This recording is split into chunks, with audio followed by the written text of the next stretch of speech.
Hello and welcome to Office Hours. As you're coming in, please let us know where you're joining us from in the chat.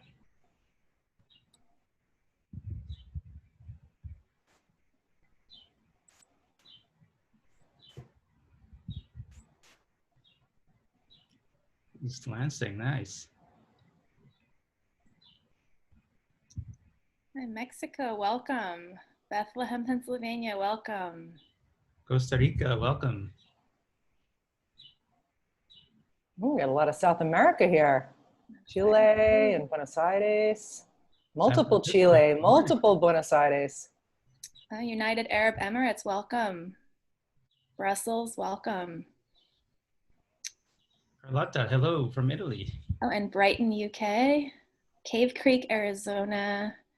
Quebec. Oh, wonderful. Welcome, everybody. India, wow, we have right around midnight there.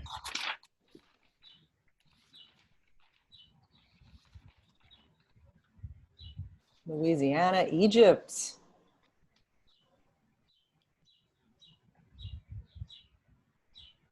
Hello, Alaska, Berlin.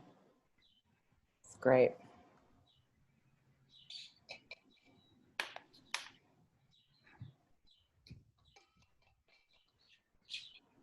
Oh, Manila. Welcome. Another Italy, Los Angeles, welcome. New York City, all right. Hello, our local friends. I love that. Paraguay, living in Maryland, USA. Welcome. Georgia, wonderful.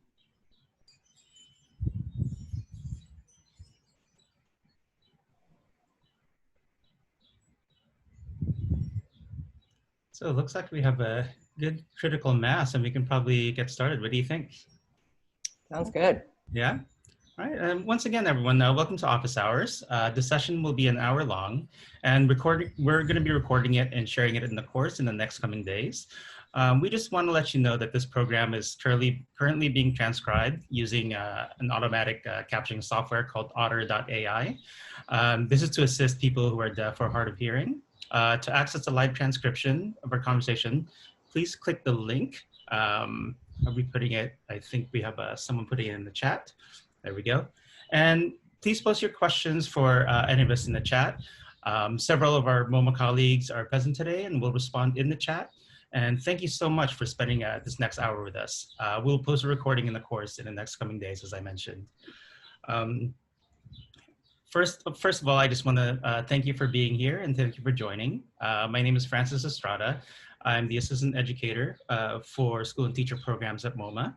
And we're going to welcome to Office Hours for Art and Inquiry, Art and Activity, and Art and Ideas. And I'm going to give a chance for my colleagues, Lisa and Larissa, to introduce themselves too. Hi, everybody. I'm Lisa Mazzola. I'm the Assistant Director of School and Teacher Programs at MoMA and also a course instructor in the courses. Happy to be here. Hi, I'm Larissa Raphael. I'm the Associate Educator of School and Teacher Programs at MoMA, and I'm really excited about this subject. It's something I think we're all very interested in, so thank you for joining. All right, so this Office Hours is meant to be an informal, hour-long conversation to extend the discussions in the course. Today we're focusing on interdisciplinary teaching. The three of us are going to talk about curricular connections and share with you how we would approach teachers' requests and how to connect ideas from other subject matters into the museum's collection.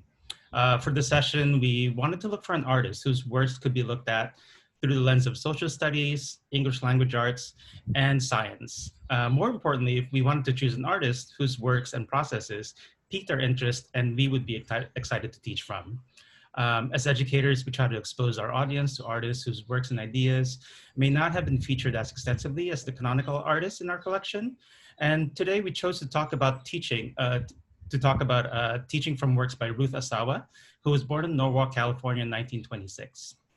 We'll include context about her biography as we discuss her experiences and her processes, but felt that it was also timely to feature an Asian American artist, especially during the time when people of Asian descent are facing discrimination due to COVID-19. And thanks to all of those who've already started the conversation about interdisciplinary teaching in the discussion forums. We're gonna start with 3 very short presentations, and afterwards we'll field questions about interdisciplinary teaching from the discussion forums. We'll also be answering questions that you submit live. And although we'd like to stay focused on this topic, we'd be happy to answer other questions related to the course and museum-based teaching strategies if there's time. Throughout the session, once again, please post a question for us in the chat, and I see that several of you have done that already. And we're gonna field that on. Let's see. So I think now is a good time to actually start our slide deck, our presentation. All right, so as I mentioned earlier, we'll be sharing examples of how we would work with teachers from different subject areas whenever they request guided tours that could connect with our curricula, and how we would teach that using artwork in our collection. So if we go to the next slide. So I'll share with you some ideas on how to connect the arts with social studies specifically. On this slide, you can see, switch through, okay. On this slide, you can see the unifying themes for both K through 8 and high school students. So with K through 8, you can see that there's the gathering interpretation using evidence, the ideas of comparison, contextualization, community, geographic reasoning, civic participation. For high school, there's individual development, cultural identity, development, movement, and interaction of cultures, geography, humans and the environment, development, transformation of social structures, power, authority, and governance, civic ideals and practices, and community. So if we go to the next slide.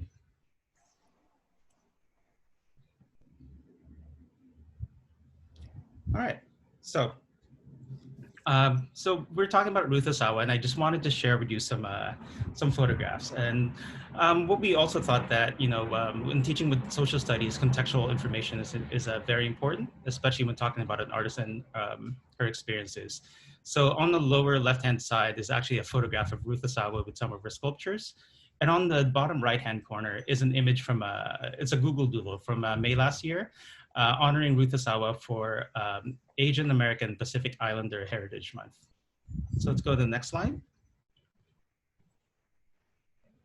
All right. So, like I said earlier, I felt that contextual information is needed in looking at this case. Specifically for social studies, I'll be looking at how her experiences connect with a specific time in American history and world history. Also, how did these experiences shape or influence her artistic practice? So some contextual and historical information. December 1941, after the Japanese surprise attack on Pearl Harbor, President Franklin Roosevelt enacted Executive Order 9066, and it started the relocation and placement of people of Japanese descent into isolated camps in the US. At 16 years old, she was interned at Assembly Center in Santa Ana in California for 5 months, and she was relocated to Arkansas. And about her experience, she said that she holds no hostilities for what happened. And she said something good comes through adversity. Sorry, I'm just gonna move this. I blame no one. Sometimes good comes through adversity. I would not be who I am today had it not been for the internment, and I like who I am. So the images on the left you see, I actually got from her website.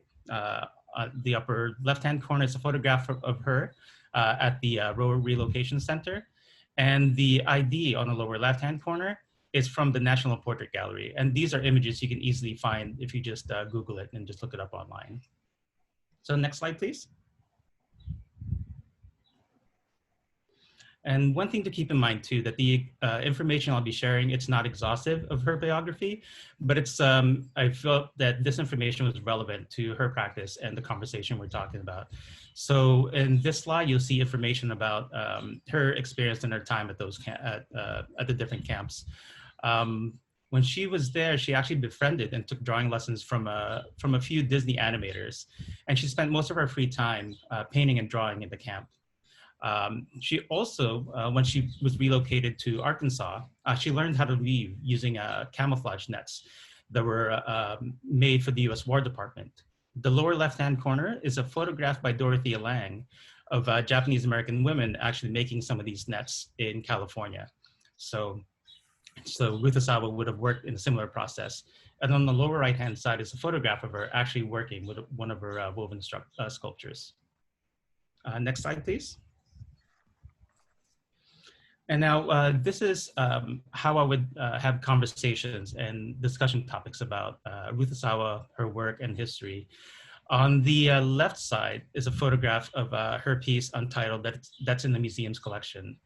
The photograph above is actually her working with the sculptures, and the two other black and white photographs are her work, and the one in the lower right-hand corner is actually examples of baskets. I'm sorry, I forgot to talk about it in the last slide, but after the war, she actually went to Mexico to visit Joseph and Annie Albers. And while she was in Mexico, specifically Toluca, she said she learned the indigenous weaving techniques of basket makers that eventually influenced her weaving style and weaving techniques for the woven wire sculptures. So when I would have discussions with younger students, I basically talk about gathering information about Asawa's biography. I could compare and contrast her artwork with the baskets just by looking at the different examples. Also talk about various communities she encountered and also basic geography since she did move around a lot. For older students, I could talk about individual development, cultural identity, development, movement, interaction of cultures and communities, geography, humans in the environment, once again, power, authority, governance, civic ideas and practices, and community. Some follow-up questions, other than just looking at the work straight through in our biography, is once again talking about how did her experience shape or influence her artistic practice. Also, there could be a chance to explore the materials she used, not necessarily making baskets, but understanding how these materials and mediums react or how they move. So next slide.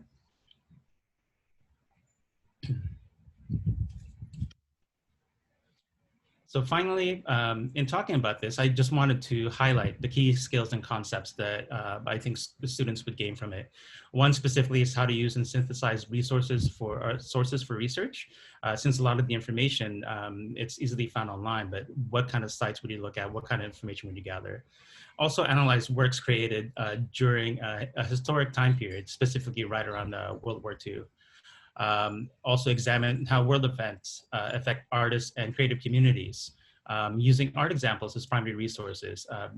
In the last photograph I showed, the basket that she made was actually made in 1948, a year after she went to Toluca.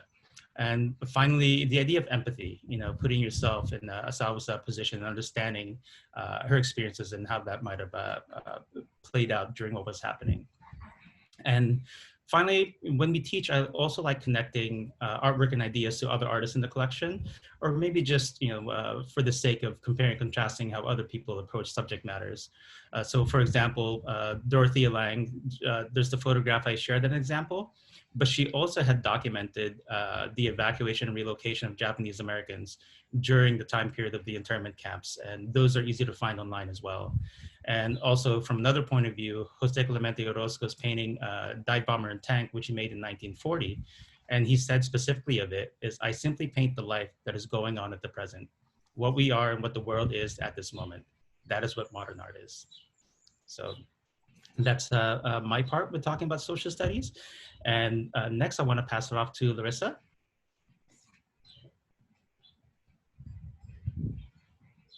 Thank you. Next slide, please.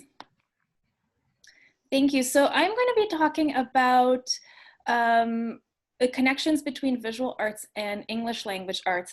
And just because I saw that we had such an international audience, I want to explain what we mean when we say English language arts. It's a curriculum area that has to do with language and literacy. And that includes reading, writing, as well as speaking and listening. So it might be called something different where you are, but that's, it has to do, again, literacy and language. So there's so many connections between visual arts and English language arts.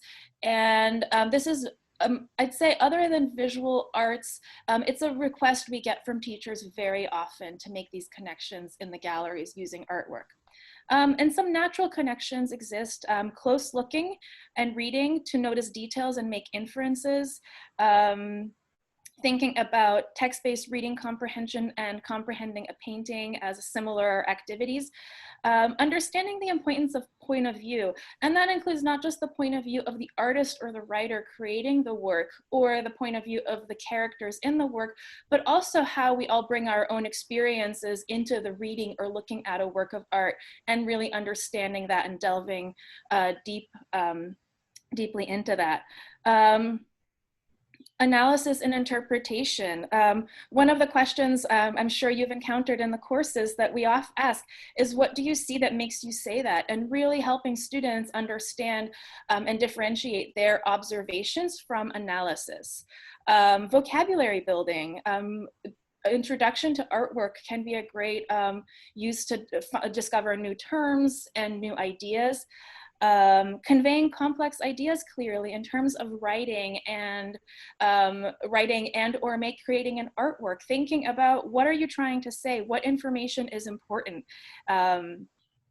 Thinking of creating real or imagined narratives.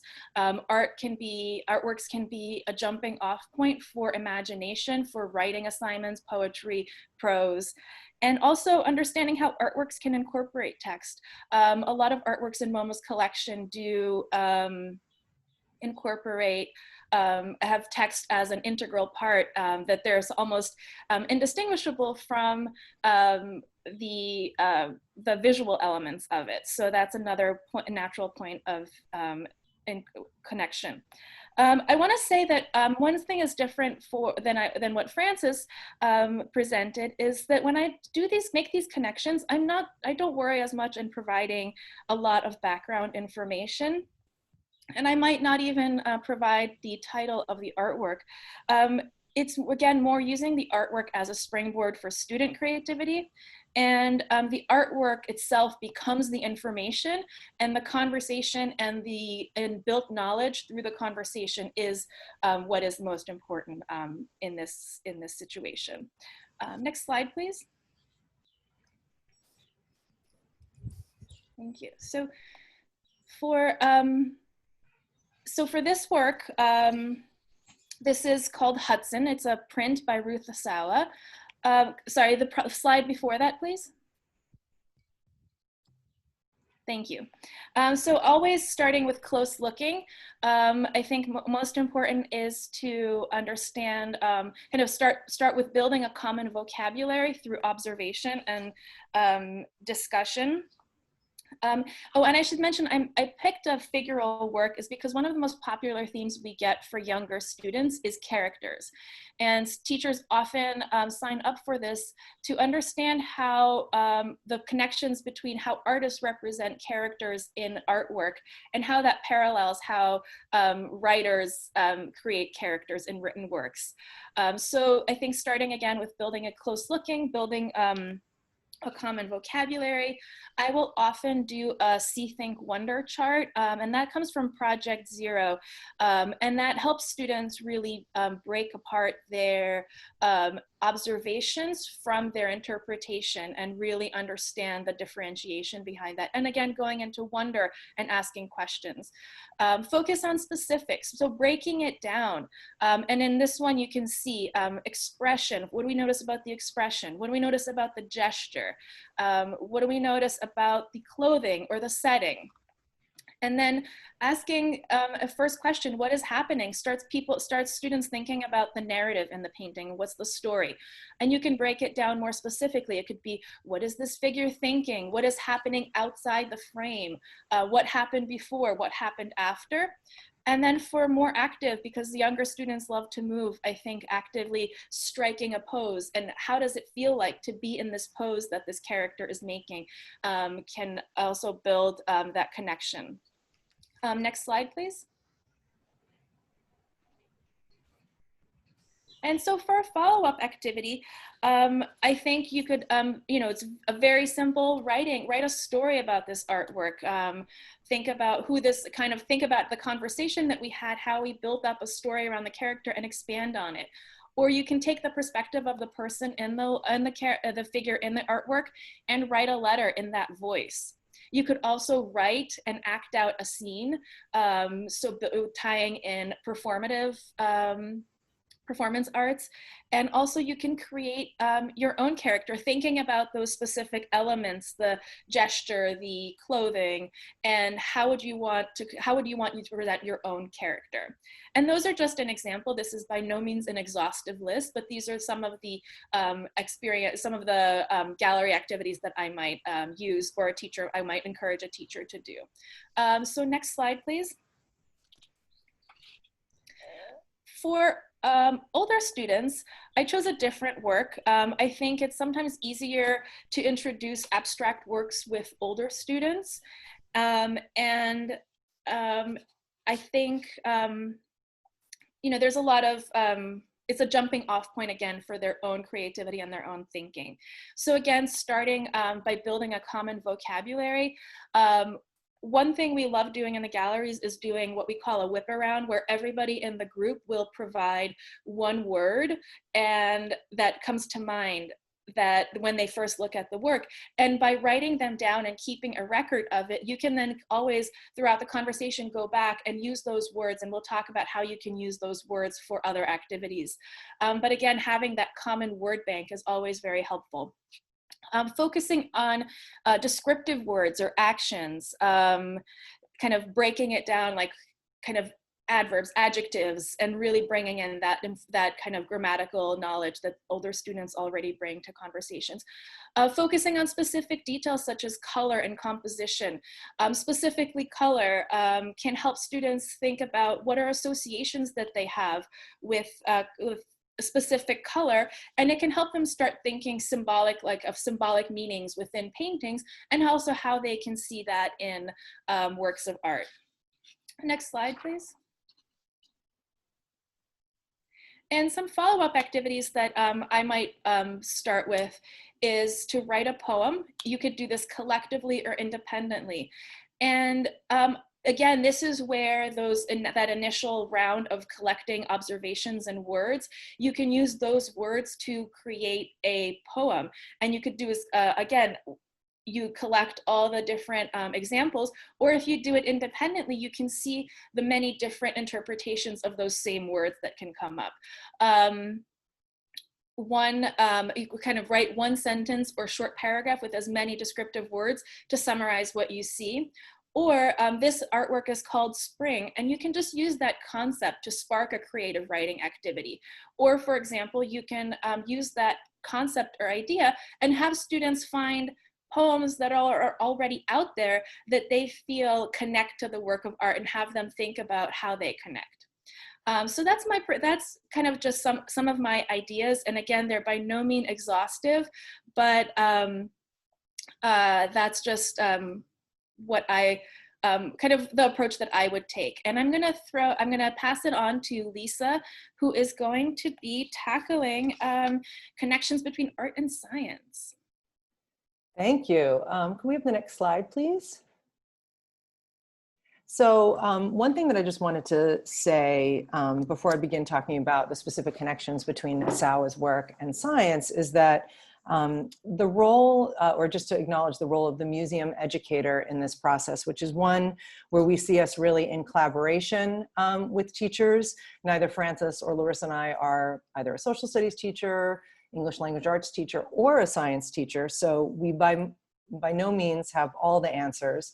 We really look to you all as our partners and our collaborators. You bring expertise and content knowledge that is very important.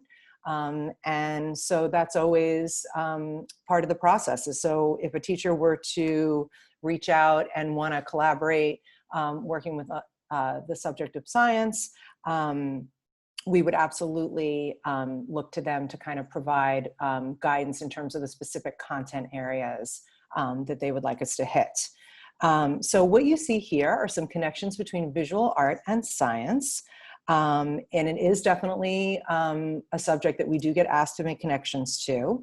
And these are in particular, just so you know, some key concepts that come directly from New York State science standards, which I know many of you are not necessarily in the US, but I'm just letting you know where I was looking at standards and looking at language. And what you'll notice is that there's a lot of similarities between these key concepts and methods, between the way Francis and Larissa were just talking about art and museum teaching, and also, you know, true to science.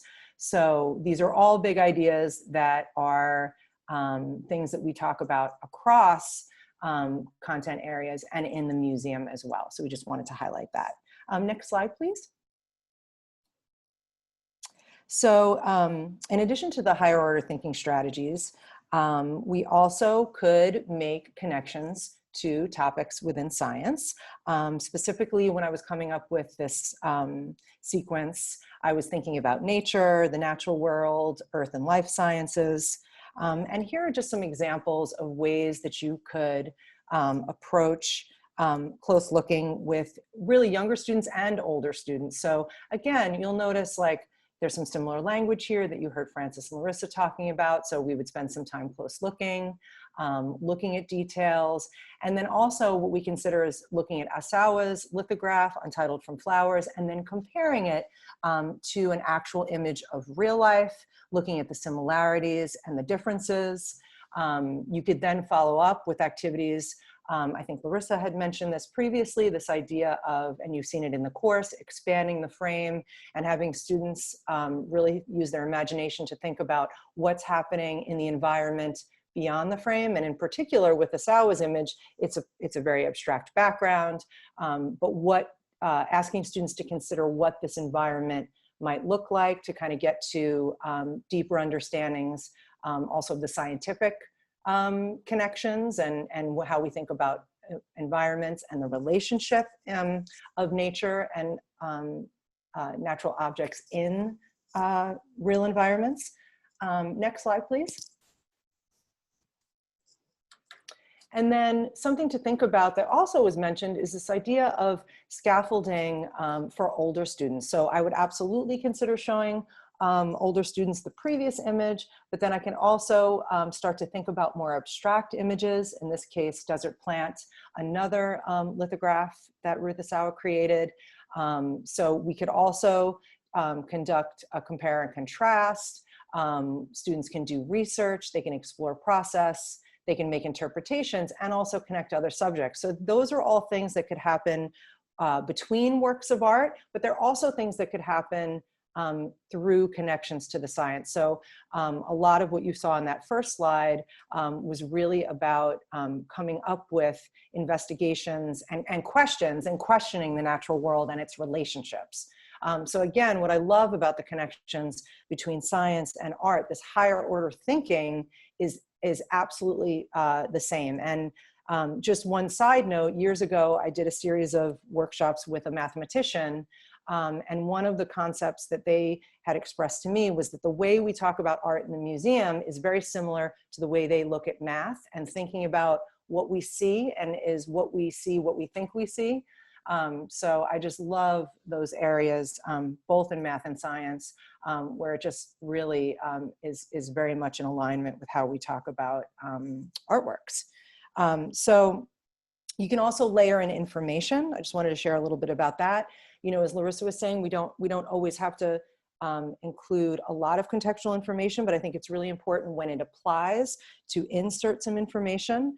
One of the little pieces of information that I read about this artwork was the comparison that was made by her creating these prints and this form in this print of the desert plant to her transparent wire sculptures that she was making in the 1950s. And I think you saw Francis showed an image of that. So I really loved that idea of the comparison between this two-dimensional image to that three-dimensional sculpture.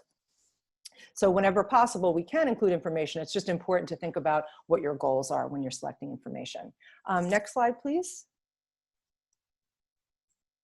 And then something else that you can do when you're going to consider exploring process. Again, this is another lithograph, which is a type of print using a traditional limestone method as the ground, but really thinking about artist process and what are the steps they take when creating works of art.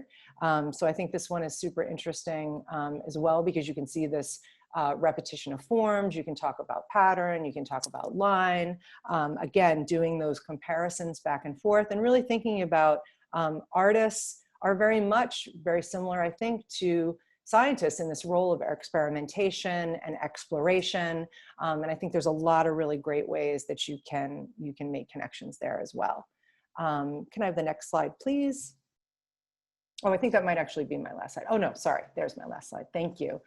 So similarly, you can have an in-depth close looking.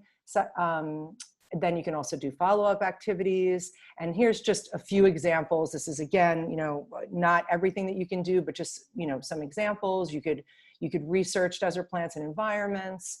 And on the right, you'll see a source image that I just pulled of some desert plants that you could do in comparison when you're doing your research. You can identify key concepts and ideas. So again, considering, what are the big ideas about the environment that you're exploring? How are these artworks helping students identify what some of these big ideas are? And depending on the artist you choose, you can use all different types of, images in addition to the artwork images to use in comparison. And then the idea of synthesizing your ideas and creating some sort of annotated visual report. So again, if I'm working with a teacher, one of the things that we would likely be doing in the galleries is really exploring and synthesizing. So that's something that a teacher could also do in the classroom. And because we are looking at visual art in this case, that report could be narrative and it could have language to it, but it also could be a visual annotated report of this investigation or exploration students are going through. And then of course, exploring printmaking, if you wanted to maybe even collaborate with an art teacher, exploring chance and repetition, which also relates to science, and maybe even just going through that process of printmaking, which is such a wonderful, wonderful medium to work with students. So here's just some examples. I look forward to hearing your questions and answering them. So with that, I'm just going to turn it back over to Francis.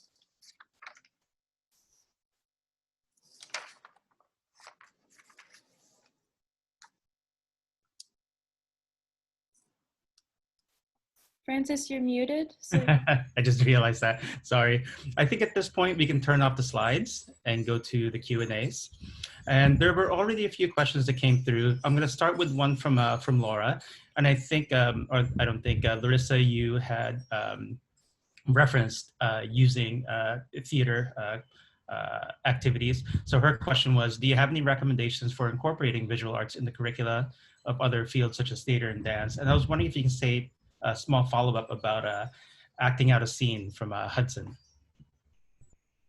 Sure. I think the connections are very natural, and I think you could take any one, a lot of the ideas that I mentioned, that kind of using art as a springboard for student creative writing, and use the same technique to kind of jump it off into students into theater and dance. And again, thinking of narrative, having students write plays or write little short vignettes and act them out. And again, that really helps with building like kind of the importance of point of view and building empathy and exploring emotion and all those other aspects that are so important. And I should mention also, we're using Ruth Asawa's work today, but we do have a lot of artwork in the collection that is performative, and you can use those, and a lot of those artists are inspired by each other. So I think that there's so many so many different ways you can do that. And also you can use, you can kind of go the other direction. You can use a theater piece to create visual arts, or create a kind of thinking of using dancers as kind of an image of a dancer, and thinking of how gesture and pose can convey an emotion and capture that moment of what a dancer might use. Gestural drawing is another great technique that a lot of artists use. Again, it's just about thinking of what are the big ideas, rather than thinking about the idea of emotion and how you can capture it through those all those different fields. Yeah, I think that's kind of my my first go at kind of first ideas about it. But Lisa and Francis, you might have some other ones. Yeah, Francis, I was wondering, did you want to talk about the dance piece? Yeah, I know there actually, was another question about that, so I thought you might be good for that one. sure. I think we've had previous conversations before with this group. A while back, MoMA actually had a partnership with the New York City Ballet students, middle school students, and they wanted to incorporate dance and visual arts somehow. And one of the activities that we would do, and I'm thinking specifically about Ruth Asawa, is Ruth Asawa said about her sculptures that she was drawing in space. So just the idea of maybe following the line as it goes through, you can create that kind of movement. For dance, the idea of locomotor movement where you're just sitting in place, but you're kind of following how she would have moved.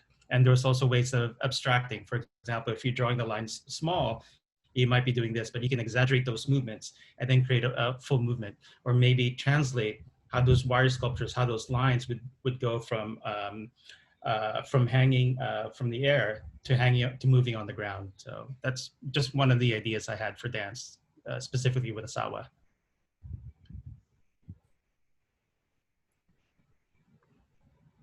All right. Another question that came through, I know Autumn, you had asked a question. I think it relates to both social studies and English language arts, actually. So the question that Autumn asked was, I noticed that you were referencing various cultures in the connection section. Do you have any thoughts about how to connect art with the whole idea of dominant culture perspectives versus marginalized perspectives? Is there a materiality to that? I would say yes. There's you can go through the lens of perspective taking. I know Larissa had talked about taking points of view, different perspectives, and for me, the way I would deal with it in the social studies platform and incorporating modern art somehow is if you're familiar with the Dogon peoples from West Africa, from Mali specifically, in modern and contemporary galleries, sometimes what they show is a Dogon ladder, a ladder that's actually used in the household as a ladder to get from one place to the next. But when it's displayed in a contemporary museum setting, it's taken out of its use. It's just standing in plain sight. It actually works just as sculpture. So then you can have the conversation of what does it mean to take something that has a particular use to a group of people, putting it into a gallery, removing it from the context, and just showing it as a modern art piece or contemporary art piece. And if you want to go deeper into it, you can also talk about, once again, speaking of perspective, how have people historically written about the Dogon people? Marcel Griol, a French anthropologist, had written about them. And it was, he wrote a book called Conversations with Ogotomeli. And it was said that he asked leading questions to deal with the cosmology. And then years later, decades later, you had someone named Walter van Beek, who actually kind of refuted everything that he had talked about. And it was the whole idea that Ogotomeli, who Marcel Griol had talked about, wanted to please Griol and answer these questions, but they weren't as true to cultural beliefs. So that's my thought. Anyone else for perspective taking and the idea of marginalized culture? Yeah, I think that's, I mean, no, I think that's a really important topic to bring in. I think there is a certain materiality to that for sure. And absolutely, I think it's something that we all should be aware of and should be comfortable talking to our students about it. And I think just to add on to what Francis was saying, I don't know, for me personally, the idea of researching objects, so when I'm selecting objects and selecting information, even if it's not necessarily everything that I'm going to share, I'm always really aware of and trying to be as aware as I can of all the angles and perspectives. But I absolutely think that it's, especially now and moving forward, I mean, it's conversations that I think absolutely should happen and need to happen. Yeah, that's my thoughts about that. Yeah, I'm just going to add really quickly. I think it's just really important to be upfront about the museum's collecting process and kind of what the museum's role is in this and presenting, and the perspective, and really having students understand where this is coming from, and again, thinking of the dominant culture and how museums play a role in that. And I think that's really important conversation that that we have with students and that we're interested in having with students. I think that also answers Karen's question from before. When incorporating interdisciplinary teaching, how does one avoid watering down the discipline? I'd like to chime in, because I think that that's something that's such an important question, and one that I'm very drawn to, because I do think it just goes down to really knowing what your strengths are and collaboration. I think we can't expect one person to be an expert in all subject areas, but as we can familiarize ourselves with a subject area, we can understand how other people can support us and who are those people that can support us. I think like Lisa mentioned in her talk, this idea of collaborating with teachers and using their expertise. I said one of the most fruitful partnerships that I've had was a partnership with a math teacher who, sat me down and explained to me the concepts. And, it was a conversation that we had about, these are the math principles that I'm trying to convey. And it was symmetry and thinking about different kinds of symmetry, rotation and reflection. And she explained those concepts to me. And by having that very educational conversation, I was able to show her some works, and we were able to look at it together through that new lens. And I think that is the most important thing to collaboration. Is collaboration. That's my answer. I think Lisa, you had also mentioned talking about math. Someone else asked about math, if you'd like to chime in. Yeah, and actually, Larissa's comments, that's a great way to sort of lay the groundwork. She just talked about this collaboration that she did with a math teacher. And so the question was, Karen, you were asking about underscoring the math principles. I can tell you that my experience is similar to what Larissa was just telling you about. Several years ago, I worked with, she was an artist who was also a mathematician, which it was amazing to find her. She literally wore both hats.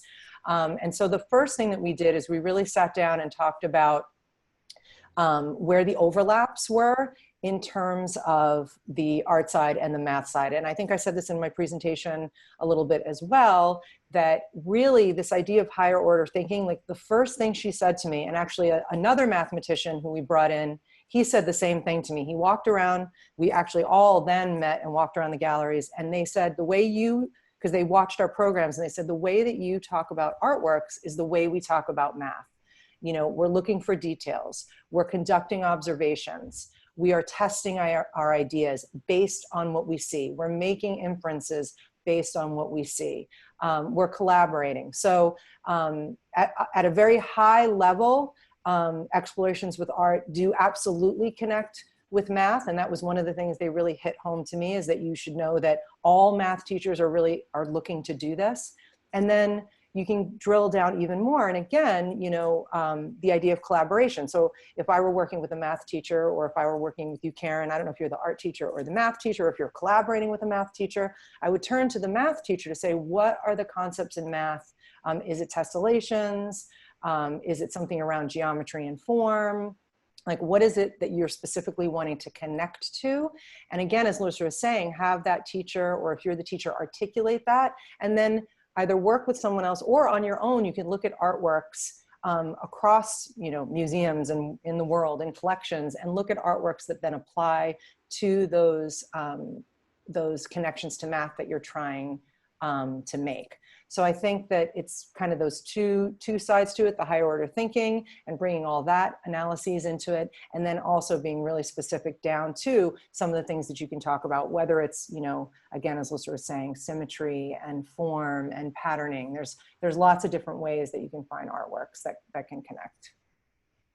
Yeah, and speaking of connections, Mike actually had a question that can connect to chemistry. So the question was, any thoughts on working with more senior and educated people? I'm working as an artist with a radiochemistry imaging research team, exploring creative ways to communicate science experiments and processes. They're professors, doctors, PhD students, miscellaneous students, MSc students. So it's interesting because in the forums in Coursera, Deborah had answered this question or had shared her experience working with chemistry. She said that she developed an art-based visual thinking strategy to aid chemistry students analyze abstract chemical content imagery by translating it into textual meaning and vice versa. The goal is to give students tools with which to build mental models of abstract chemical content and retrieve verbal information from those models. So hopefully that kind of makes sense for translating chemistry ideas, but it looked like Larissa has her response. Yeah, and I would also, I think that that's, I was really happy to see Deborah's comment. It's always nice to hear kind of concrete examples of how people are implementing this in their classrooms. I just had two more thoughts is we have a colleague who works with medical students and using art to help them develop their observation skills. And I would say, in answer to Mike, I think I've often found that it's almost harder to do this with adults in some ways because they have more information, they have more knowledge, and sometimes it's harder for them to get them to let go of that and look at something with fresh eyes. I think that's just a thought. I think it's a good exercise for everybody just to start with complete just observation and looking. And again, I wouldn't. I think having people release that lens is somehow and then put it back on and look at it in two different ways is a very useful is a very useful thing. So that's just my 2 cents. Yeah, and I'd like to add on to that in a topic of architecture. Just an experience I had in the museum, just like Larissa said, people who have experience, especially advanced degrees or advanced experience in specific subject matters. I was teaching with Gordon Matta Clark, but they happened to be a group of architects, but they couldn't let go of some of the architectural foundations. Instead of looking at the work of art as a work of art, it was more of an analysis in architecture. So I think more than anything else, it's laying down the groundwork and saying we're looking at this through this different lens and just trying to let go of any preconceived ideas.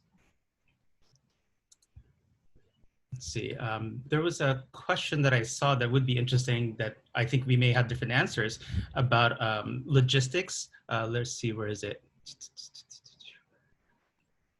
There we go, from Alia. How many objects should be discussed with students during the visit, taking in mind the activities? Does the online experience include the same number of objects? I think you can see just from our presentation, the number of images that we used for talking. For me, because I needed to provide contextual context, I had a lot more resources and a lot more archival photographs. And then with Larissa, she worked with 2 specific works of art. And just like she mentioned, it's more about the students and the viewers bringing in the information and us bringing them information. So that interpretation goes through. And then Lisa, it's like an amalgamation or a mix of both. There's working with the artwork, and then there's reference imagery as well. Lisa and Alyssa, I'm not sure if you want to add anything else to that too. Yeah, no, I agree. I think that even in person, I always find for myself, I start with a larger amount of content and images. And then as I'm going through the process, I kind of distill down to the essential elements. And I think that in most cases, I feel like when I go deeper with a smaller number of images, I kind of can meet my goals very effectively.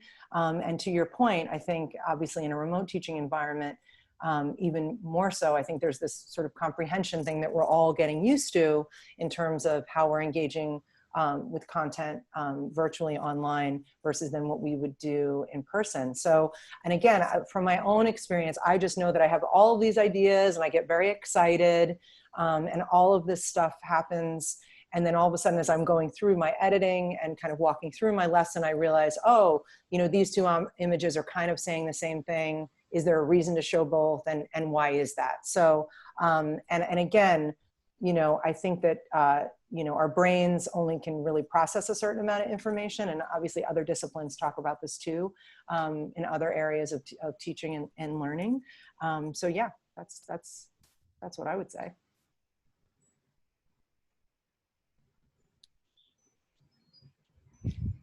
All right. On that note, I'm going to switch to another logistical question. This one's from Wendy, who's looking for ways to use video and new media art pieces as they're difficult to do for close looking or for students to process while looking initially.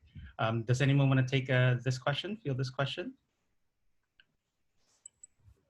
Yeah, yes, I can. I think we might have talked about this recently with another group. I agree. It's hard to have the same kinds of conversations around media works. I think for us, what we often find ourselves having to do is to change the structure of our program. Is normally as you saw in our slides, one of the most important things that we do is we have students sit in front of a work of art and have a conversation about it. And as they're looking, I think with media, I think sometimes you have to stagger it, that you have to kind of think about, have a conversation to build up an idea, ask students a question, have them look at it, and then come back and regroup and just change the rhythm of how the conversation goes. I think, and depending on the galleries, I think sometimes, you know, in the museum, sometimes those galleries are dark, so it's hard for have students do activities as they're looking at something. So again, stretching it out. And if I really wanted to focus, and this goes back to the previous question about number of works of art, and because of that different pacing, I feel like I would maybe teach with fewer works of art, and I might do just focus on one work of art and extend that experience to provide that time to really process what's happening, is because what's built into media is the time that it takes to watch something through and to have that full experience of the piece. That's just one idea, but again, I would say that the kinds of questions we would ask and the kinds of follow-up activities might not be that different. It would just be how the lesson is structured. Mm-hmm. And one thing I would add, just from a logistical, not a content perspective, but just from a logistical perspective, Art21 has some great resources online about how they specifically guide teachers to teach with video, because their content on Art21 are video from living artists. So, and they have just, if you go to their website, it's Art21 Teachers. It's just an interesting resource about how you can cue a clip and what how you can layer in your questions and then return to a video. Again, not necessarily for the content, just for the logistical. I kind of like the way they have laid that out. Yeah, and for me, that's something I've done. At the museum, there was a gallery dedicated to Joan Jonas. Joan Jonas is an installation video artist. And in this exhibition, in this piece, she actually had multiple videos playing and drawings on the wall. But what I would do is, just like Larissa had mentioned, I would go to a space before going in, give them a prompt, front load with a little bit of information, and ask questions for them to what to look at once they're in the gallery. Then once they go into the gallery, they kind of have a direction, and then we meet up after a certain amount of time. Let's see, there's another question. This is an interesting one from Viviana. I use art to make children practice English language. Can you tell us how important it is, in your opinion, to make the children understand what the artist wanted to communicate versus how they interpret the work by themselves? Yeah, this is I can give an answer with an example, and Lisa and Larissa, please share. But this is my example would be using Christina's World by Andrew Wyeth. It's a piece where Christina is this figure that's out in this field, and she's crawling through the grass into a house. And I could give information about what Andrew Wyeth was trying to do, but the question would be, if the students' interpretations were different, does that discount what they're observing, what they're seeing, how they're interpreting? So I would say it depends on what your goal is for the students to learn. Do you want them to learn observational skills? And then if that's the case, it's good to make that observation and then present the artist information and present contextual information to see how that changes how they see things, but not necessarily the discount. But I also feel like, especially if specific artists are very in tune to what their goals are, I also don't want to discount what their artistic statements, what their artistic missions, and how they want to present their work. So in a way to keep honest with what the artist wanted to see, but at the same time have that balance of having students' interpretations. Yeah, I think one way that we do this, we're able to do this is we use a lot of artist quotes so that the artists can communicate that in their own words for the students to understand. And I think, again, thinking of making children practice English language, that was part of Viviana's question. And I think having them read the quotes if the artist was in English or whatever language they were speaking of, is kind of having them hear those artists' words. I think that comes out very differently, and that helps them understand the work and the intention behind it very differently than if somebody were just to summarize it. So we rely on that a lot. And I think that helps, and again, reading an artist quote, sometimes they're very dense, and that can help build reading comprehension. And it could be a great conversation to just interpret what the artist is saying and kind of make that connection between the artwork. And then I think the most important thing is provide the room to agree or disagree. I think that that's the most important thing. You can read that artist quote and say, like, I don't see that, or they can change your mind. It could work in either direction, but I think allowing the space for both outcomes is really the most important thing. Yeah, that's really important. I really so agree with that. And I think giving students voice and opinion, giving them the space to share their opinions is equally as important. So yeah, I agree with all that was said. I think that also translates. Florencia had a question about using dance to teach English language as well. And it's the same idea. You know, what is it that you want your students to learn, especially if it's folkloric dance? So the question was, as an eternal dancer, I've used this art to teach the English language by appearing on the screen, wearing traditional garment and dancing a 30-second routine with folklore music. Then I asked the students some questions by using what I've learned in the course.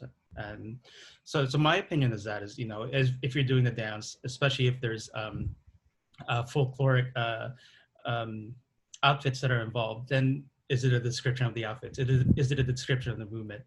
But, you know, going back to Larissa's idea of developing vocabulary, it's like descriptive words, coming up with descriptive words. And then if you have, once again, information about the folklore itself or the region or the people who do those dance, it's also very helpful. Let's see.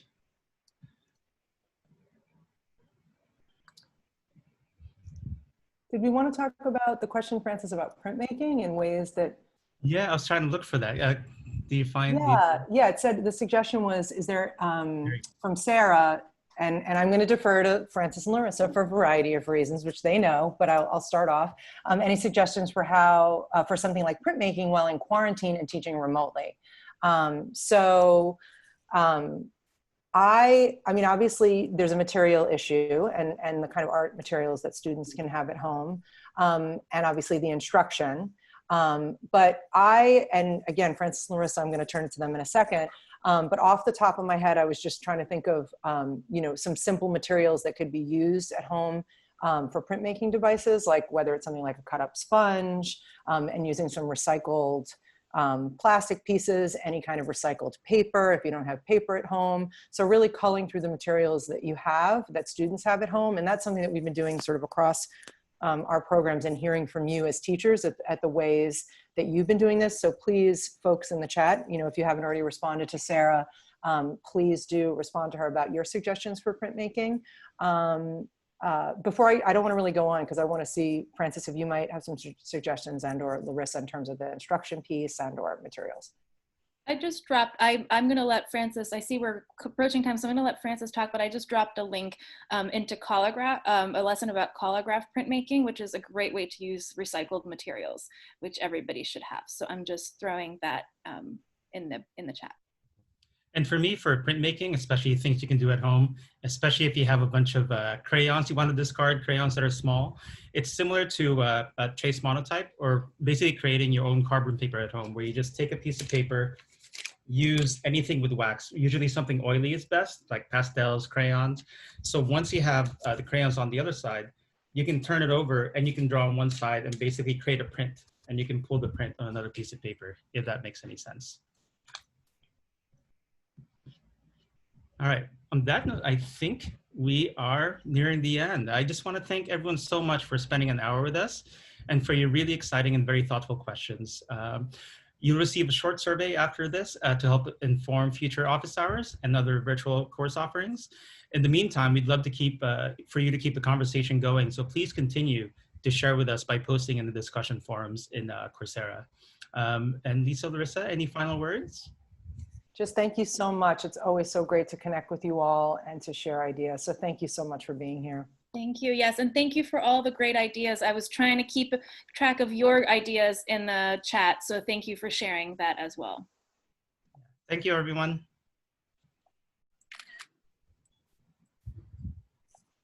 Bye. Thank you, everyone. See you next time, hopefully on 7/22. Yep. Yeah, definitely a lot of great ideas. Thank you so much. De nada from Peru.